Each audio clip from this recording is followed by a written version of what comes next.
Что для вас значит празднование Нового года?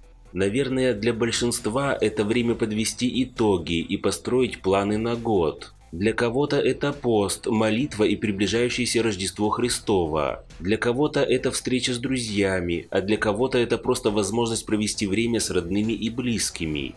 Ну а для кого-то это стало празднованием 27-летия убийства русских парней в Чеченской войне. Один из офицеров специального моторизованного полка имени Ахмата Кадырова отметил годовщину гибели в Грозном с 31 декабря 1994 на 1 января 1995 годов 131-й отдельной мотострелковой бригады, обычно называемой Майкопской из-за ее места дислокации в Краснодарском крае. Разместив соответствующие сторис на своей странице в Instagram с 85 тысячами подписчиками. Пост сопровождался следующим текстом. Ровно 27 лет, как Алик не отвел ребят. За несколько дней чеченцы на голову разгромили отряды федералов. Сотни единиц техники, тысячи убитых оккупантов лежали на улицах Грозного. Армия, которая не дала взять Грозный за 2 часа. При въезде в город их встретило чеченское сопротивление. Также в Instagram он написал: «Я чту память своего народа, а идиоты, которые пишут и кидают жалобы, догоняйте. Вам, наверное, стыдно, что вам сделали 6-0. Народ маленький, но зато дух у нее большой. Аллаху Акбар, Ахмат сила». Баранов, которые не понимают смысла этих публикаций, как вы вообще ЦПД прошли?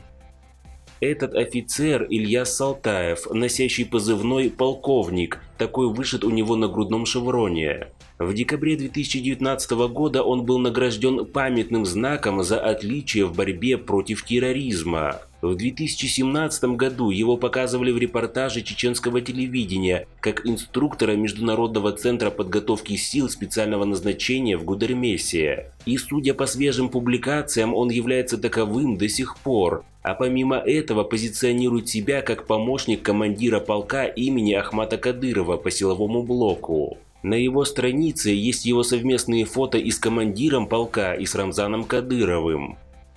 Возникает логичный вопрос: какую идеологию вкладывает в головы чеченского спецназа и без того минимально демонстрирующего публично принадлежность к российским силовым структурам офицер-инструктор с такими взглядами в отношении федеральных сил страны? И один ли он имеет в кадыровском воинстве подобные взгляды, если не скрывая их, сделал стремительную карьеру для своих 32 лет? При этом полк, в котором состоит Ильяс Салтаев, входит в состав Росгвардии. То есть для помощника командира полка имени Ахмата Кадырова армия России – это не больше не меньше оккупанты.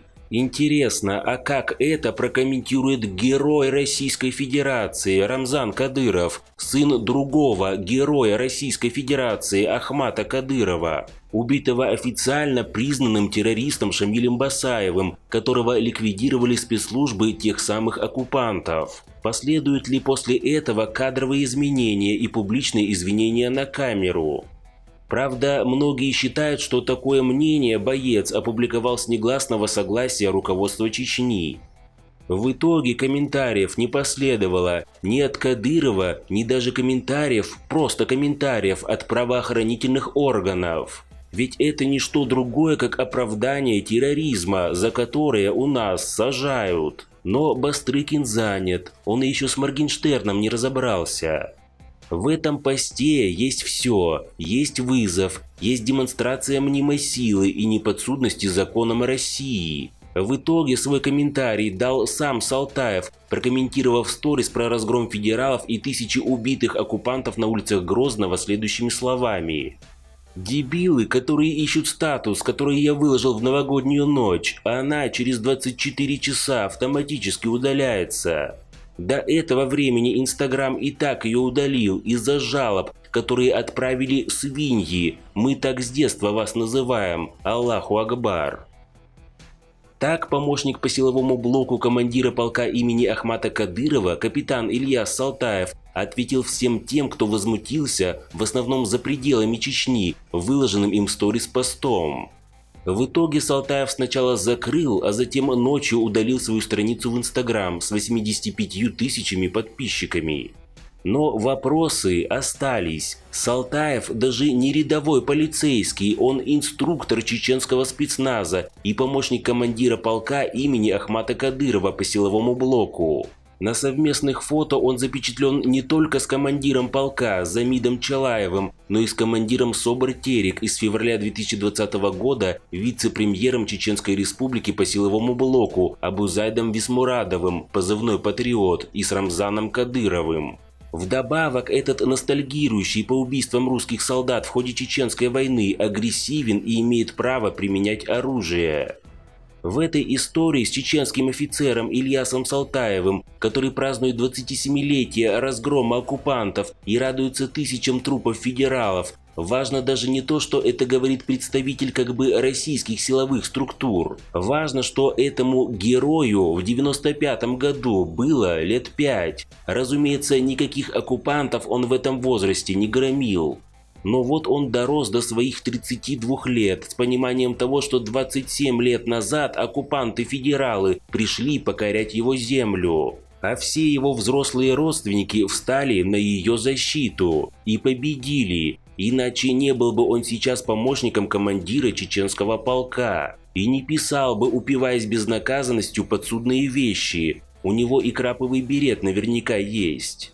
То есть он вырос в атмосфере семья, друзья, соцсети, где итоги двух чеченских войн иначе и не воспринимаются. Есть победители и есть побежденные, которых Ильяс со своими друзьями с детства называет свиньями. И даже если на волне шумихи его вдруг уволят из органов, я почему-то не сомневаюсь, что в рамках нынешней Чеченской Республики все у него будет хорошо. Вся эта ситуация четко показывает, что в Чечне свои законы, в остальной России свои, что Следственный комитет не собирается возбуждаться, если что-то противозаконное происходит в границах этого региона. Да и сам регион никак не комментирует подобные заявления, тем самым давая понять, что в руководстве Чечни, очевидно, с ним солидарны. А то, что Кадыров заявляет постоянно, что он пехотинец Путина и выполнит его любую задачу, мало похоже на правду. Все эти заявления очень похожи на заявление Лукашенко, который также всеми своими словами поддерживает Путина и якобы даже делает все для создания союзного государства, а по факту получает только безвозвратные многомиллиардные кредиты, став как Чечня по факту дотационным регионом России и не отдавая ничего взамен, готовый в любую минуту разорвать свои отношения. Когда-то в Чечне жило 42% русских, сейчас их осталось меньше 2%. Пока Путин платит дань Кадырову, Чечня со своими законами будет в составе России. Но долго ли это будет продолжаться? Не исключено то, что Вторая Чеченская в нашей истории была не последней.